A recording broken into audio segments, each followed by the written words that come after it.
Hey, welcome back in, Mizzou fans, to State of the Tigers, our weekly show breaking down the Missouri Tiger, generally football team, especially this time of year. 17 days from the season opener against Murray State, a little over a month away from games that actually probably matter, but we're going to talk about it all. Got another guest lined up for you. We'll bring him in just a minute. Want to remind you, as we do at the beginning of every show, to get in touch with our friend James Carlton at State Farm Insurance in Webster Groves, Missouri.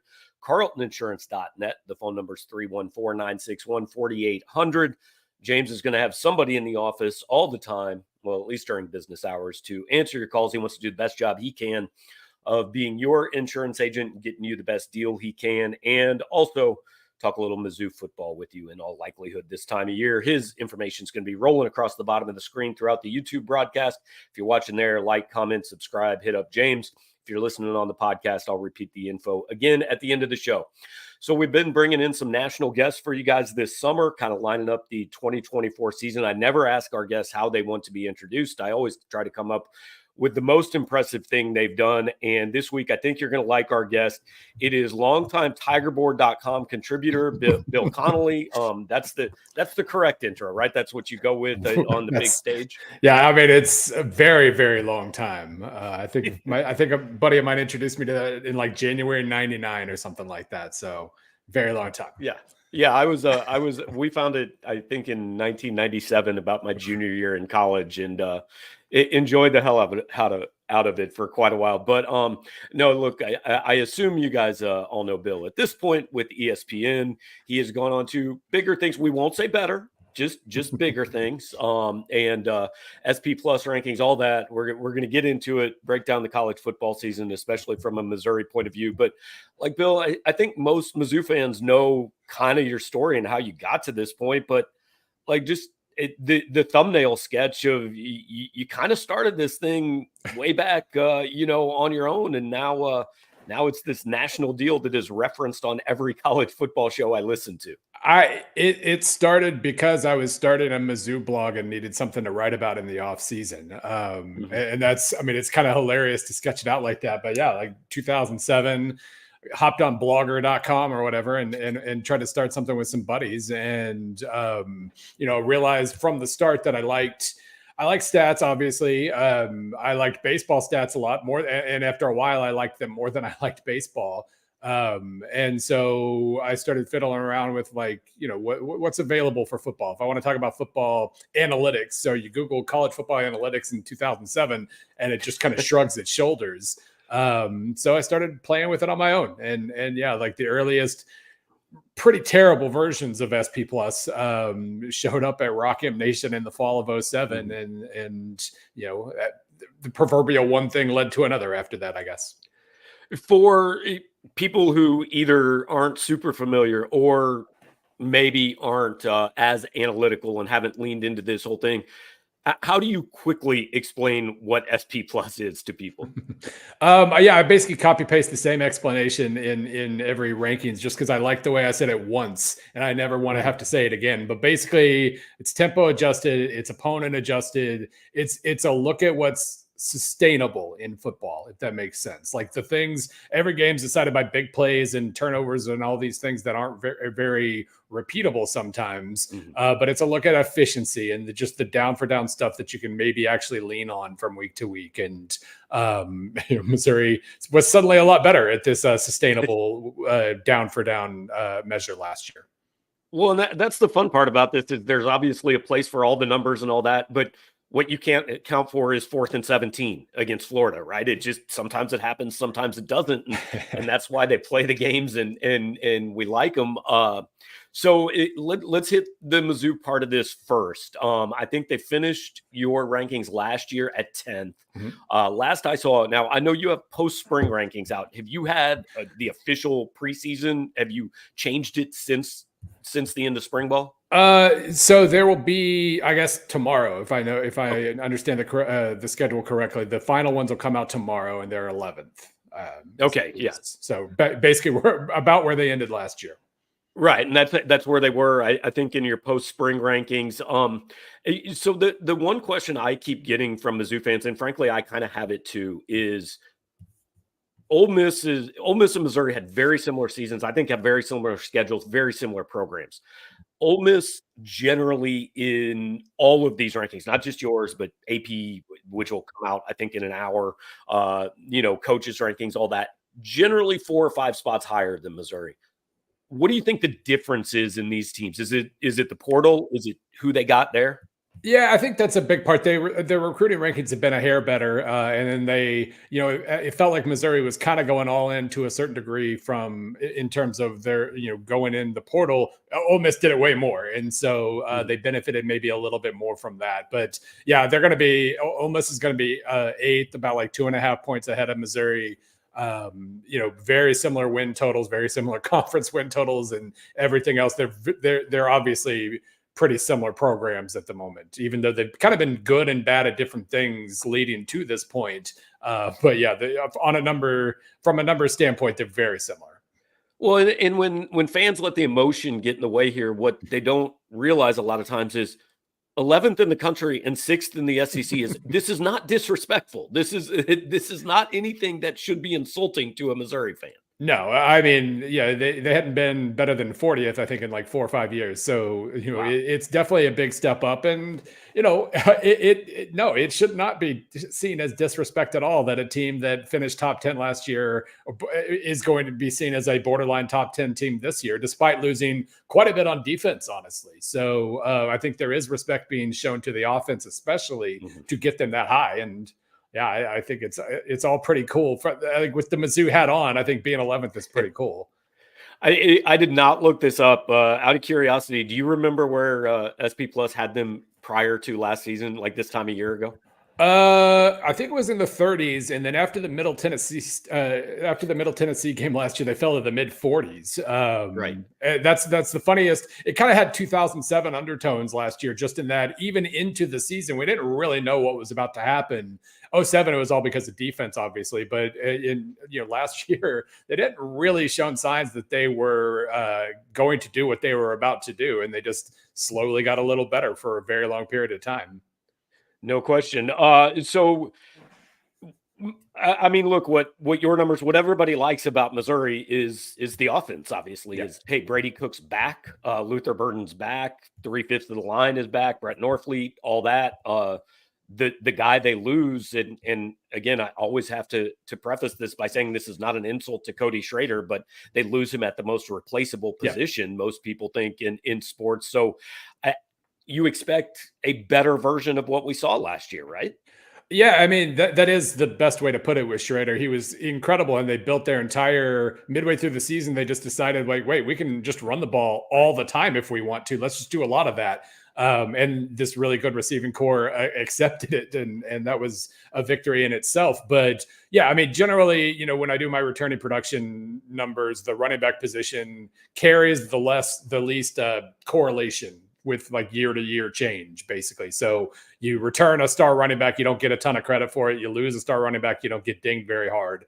And honestly, I thought he did a really good job of finding two guys with neither Carroll nor Noel had the tackle breaking numbers that Schrader did last year, but they were both extremely efficient just in terms of it's 3rd and 2. We're moving the chains. We're getting 5 yards on first down. We're doing these repeatable things that I was talking about. And so made a lot of sense, the two guys he went and got.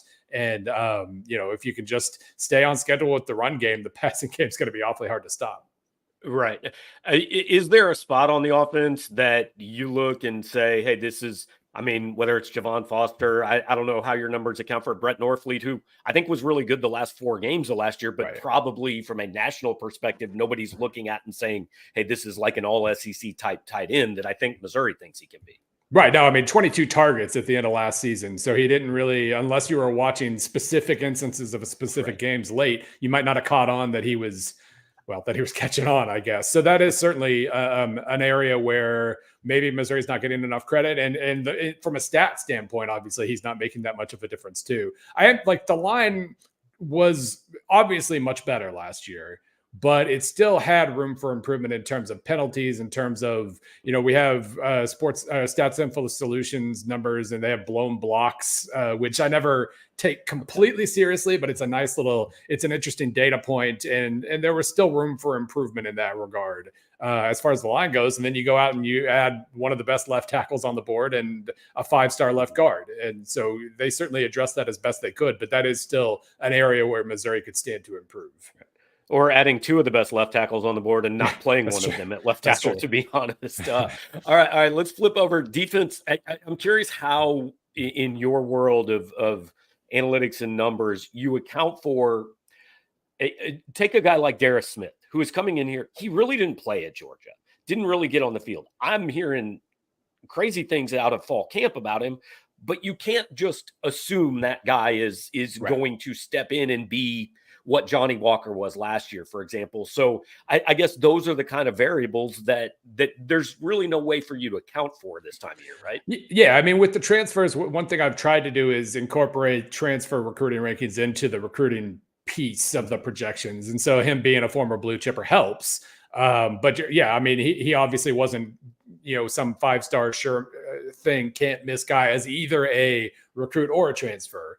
So yeah, like, he played 38 snaps, had 3 tackles last season. That's not gonna show up. Missouri's defensive projections are still solid. I think they're 19th overall. And that's mainly because the thing I'm most concerned about is not necessarily something the numbers care as much about. The fact that they brought in Webb and Young and Kelly and McClellan, all guys with at least 280 snaps. That helps a lot. The distribution of those snaps, the fact that 3 of the 4 tackles from last year are gone, that concerns me just from a depth standpoint. Even with the transfers, you're going to have at least one young guy come through and play 200-300 snaps and play really well because the bar was high last year. So that's a concern. The fact that the secondary returns a majority of last year's pieces, but the 3 guys they lost were so integral to just the physical identity that this team had. Like even against Ohio State, like every single time you see a defensive back on the television screen, he's throwing his entire body into something to stop whatever Ohio State was doing. And they were so physical and so good. And so I'm a little concerned with that, but the overall experience levels are fine. So they're not, my concerns are actually greater than the numbers concerns at this point with the defense. Has the portal made it what you do harder? I mean, like, I don't know how you account for, okay, Khalil Jacobs did this and put up these numbers, right, but it was at South Alabama, and now he's going to be playing real Alabama, right, this season. So have you had to tweak how you do things because of that? Yeah, I mean, when I started my whole returning production thing, it was a big deal if you signed 5 transfers. And now the national average is whatever it is, 8, 9, something like that. So yeah, it did a couple years ago. I felt I was entering whatever that was, 2022, just not in a good place, like not knowing how much weight I should be putting into this. None of us were in a good place in 2022, right, man. And so, but then, the last couple of years, now that there's actually some data, I can say like recruits or transfers should carry this much weight and I should, account for this and this and this. I got a little bit of a decent approach, and I count FCS transfers for basically half of their production. If you had 50 tackles in FCS, you get credit for 25. Somewhere in there is a group of 5 kind of adjustment that I need to find too, but I haven't found it yet. But no, I mean it's just more steps. Even though I figure I have a decent read on the weighting, just figuring out everybody's roster takes about 20 times longer than it used to. And the preview series that I used to start in February, I could not start it until late May because I'd be talking about teams that were outdated 2 days later. So that part has changed a lot.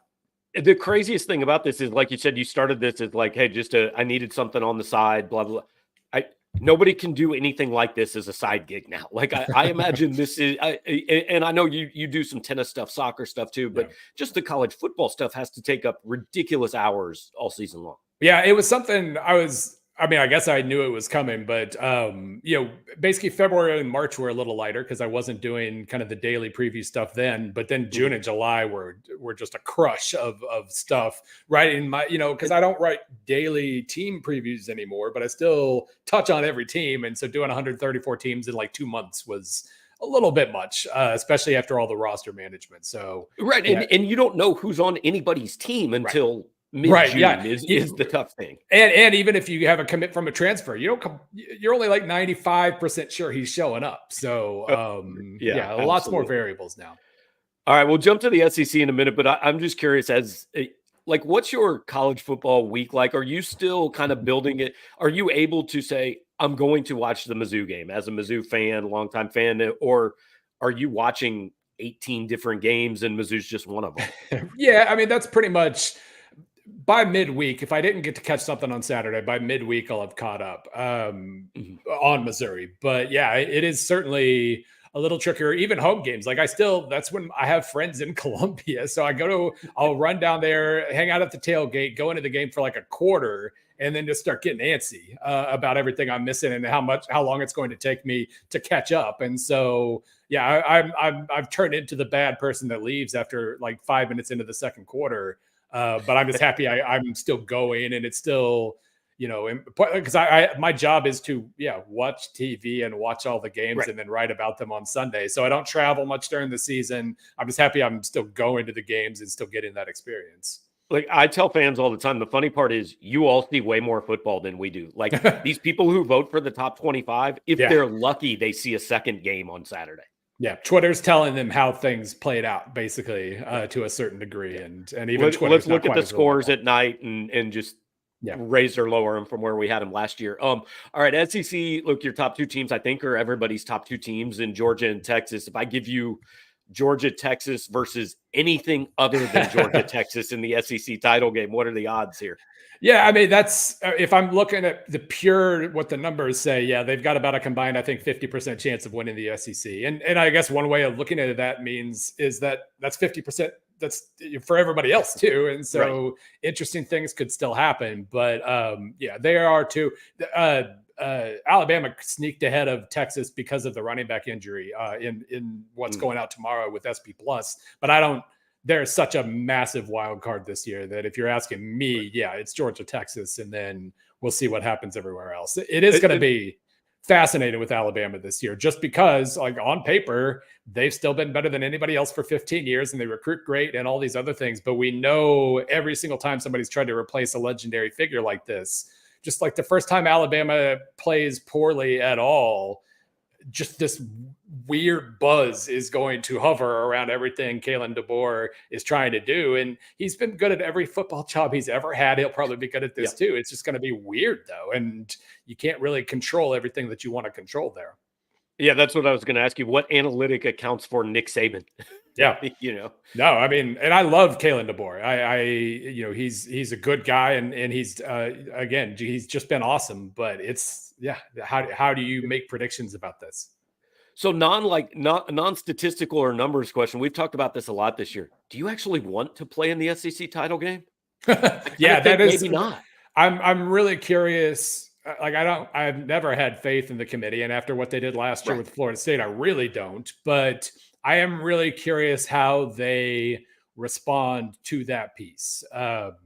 That is, I mean, anybody who's going to be in the SEC title game is going to probably be like third in the rankings at the time of the game anyway. And so you'll fall, but you'll still probably have a home game. And so it's probably, but you're right, that having the tiers of kind of achievement or whatever, having a bye and then having a home game and then just getting it in, there's a lot to play for in that 13th game. And you don't want to lose too badly, if nothing else.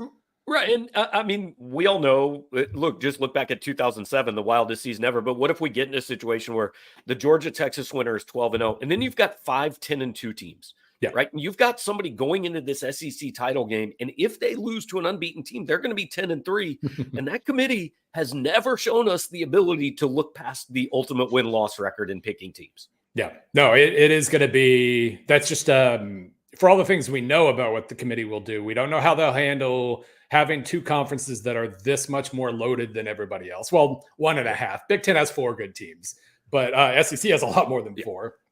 And so we don't know how they're going to handle this kind of concentrated situation with the balance of power. And we don't know how they'll handle a team losing. It really does feel like on paper, if you're not convinced you can win the SEC title game, it's better to finish third. Right. But yeah, it's weird, and I don't know how. And I want to be the 5 seed in the playoff regardless, because then you get the group of 5 team, and then in the second round you probably get the Big 12 champ, which actually is probably not a top 10 team. Right. So you could be in the semifinals without facing a top 10 team. Yeah, no, it's definitely, that's the one area, especially with the yeah, no, I'm not convinced if it's like Georgia versus Texas in the SEC title game and Georgia wins and Texas was at like 3rd or 4th. I doubt they fall past 5th. But it'll be weird if they lose and like the 4 teams below them all win and they still stay where they are. Somebody's going to be unhappy at the end of that process, one way or the other. For sure. All right. Elsewhere in the SEC, we talked about Bama, Georgia, Texas. How many teams do you look at the 16 teams in this league? How many do you say realistic playoff chances, possible playoff chances? Yeah, I mean, I would say Georgia, Texas, Alabama, Missouri, Ole Miss are extremely realistic. Just among other things, Ole Miss and Missouri are less trustworthy from an overall talent perspective, but their schedules are very cooperative. And so that feels pretty right to me. LSU, my number is like LSU just because they were so good offensively last year. They recruit well. They hit all the notes except defense. And so they look pretty good on paper, and we'll see how they handle the defensive side of things. SP Plus is going to have Oklahoma 13th, but with pretty much the hardest non-Florida schedule possible. So they're not likely, but then A&M and Tennessee seem to have pretty manageable slates too. When we just think of, can you get to 10-2? Yeah, they can get to 10-2 and they'll be pretty interesting to watch. So what is that, 7 or 8, I guess, depending on whether you're talking about Oklahoma. I put 7 that had realistic ones, and then A&M and Oklahoma I put in the tier of they're not going to make the playoff, but they're going to be the reason somebody doesn't. Yeah, I am curious about A&M because they are they might have lucked out. I think they got a better head coach for 2024 at least in Elko, right. And they probably, Jimbo would have saved his job last year if Wegman hadn't gotten hurt. He was posting like shockingly good numbers. I think that offense was about to improve a lot if he hadn't gotten hurt. But other than the whole thing where they're out of $80 million or whatever they had to pay Jimbo, they might actually be better set up for 2024 with Wegman and a better head coach, and we'll see if that plays out, but they're a clear dark horse, I think. And $80 million to A&M donors is like you and me saying, I probably shouldn't have bought that Starbucks yesterday. No, it is. And that is one funny thing that I've thought about a lot recently is even with revenue sharing and whatnot coming soon, we've only begun to see stupid buyouts because everybody in the SEC is going to be richer and even more miserable if they go 7-5 and miss the playoff. And we're about to see some crazy things. All right, last thing for you, because you've already given us a lot of time. I want to bring it back to Missouri. The other big argument here is about the schedule. It is accurate to say Missouri has the weakest schedule in the SEC, but Missouri does not have a weak schedule. Is that a fair way to put it? Right. Weak non-conference for sure. It just feels like an accident that they ended up with these non-conference teams. But overall, they're still playing A&M. They're still playing Alabama and Oklahoma. And top 30-ish teams like Auburn. They're still they also get the consensus 4 worst teams in the league, which helps. Right. Yeah, and even with that, I think it looks like their strength of schedule number with my stuff is going to be 31st. The hardest schedule in the Big 12 is 34th. So, I mean, it's still, if they're still going to have to be a top 10 top 15-ish level team to go 10-2. And I think if they go 10-2, unless there's a crazy situation where we've got like 9 10-2 teams out there, they're almost certainly going to be in the playoff. Top 16 or 16th best schedule in your league, 31st best in America. Sometimes somebody's going to explain to me why this all made sense for everybody to get leagues. But. Yeah, some good teams are going to go 6-6, and like I said, the buyouts are not going to stop, even though they have to pay players now. Absolutely. Bill, appreciate your time, man. SP Plus rankings out tomorrow. I don't even know how much ESPN Plus is. I don't know how you could be an SEC sports fan and not have ESPN Plus at this point in time. Yeah. So sign up for it. Make sure Bill can keep going to the first quarter of Missouri games. That's right. Appreciate you, man. We'll talk to you down the road. Yep. Take care. All right, that is Bill Connelly, ESPN. My light burned out, or battery gave up with about 5 minutes to go. But appreciate Bill's time. Appreciate all you guys hanging out here with us. May have another podcast later this week with Gerard Hamilton talking Mizzou fall camp and all that. We'll see. Just a couple weeks from the season opener. Once again, want to remind you, hit up our friend James Carlton at State Farm Insurance, carltoninsurance.net, over the phone, 314-961-4800. If you're on YouTube, like, comment, share, subscribe, do all those things. If you're on the podcast, I don't know, say nice things about us. I hear it helps. I don't really know how, but appreciate you guys doing it.